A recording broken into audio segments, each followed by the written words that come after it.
There's this idea called subverting expectations where you have what the audience expects and then what actually plays out, which is totally different. Now, of course, The Last Jedi is easily the most recent famous example of this happening. It's a movie that very often doesn't play out the way you think it's going to go. Like, we had the big dramatic scene from the end of The Force Awakens where Rey gives Luke back his lightsaber. And nah, it's a comedic scene. Luke just tosses it over his shoulder. Like, isn't that so funny? Luke just tossed the lightsaber like it doesn't mean anything to him at all. And then, oh, Holdo's is an incompetent commander who's going to get everyone killed.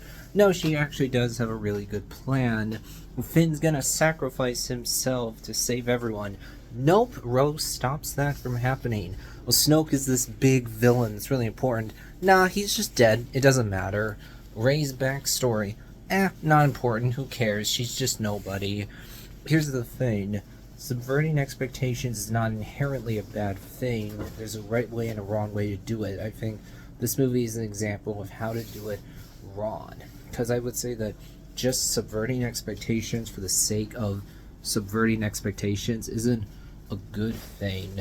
When Luke just tosses away a lightsaber that means so much, we've seen several other movies before, like it doesn't matter at all, doesn't play right. Or with Luke, the idea that he changes so drastically and it happens off screen, you just turn into an old miserable failure. I don't like that. And then with Holdo, it's like, oh, she actually did have a plan all along. In which case, I get to that moment and go, but why didn't she say anything? Why didn't she say or do anything that would try to convince Poe, others like him, as well as us as the audience, to see where she was coming from? So it felt like she was just being rude, belligerent to Poe for no good reason. Then you have Iron Man 3, which of course is infamous for the Mandarin twist. I haven't actually read the comics. I know that the Mandarin is Iron Man's arch nemesis. I haven't read him in the comics.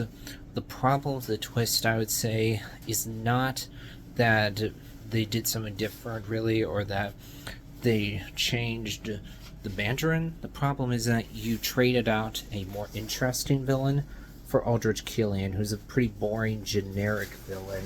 And also with Trevor Slattery, you have all this lowbrow humor. Him going to the bathroom and he says, oh, I wouldn't go in there for 20 minutes.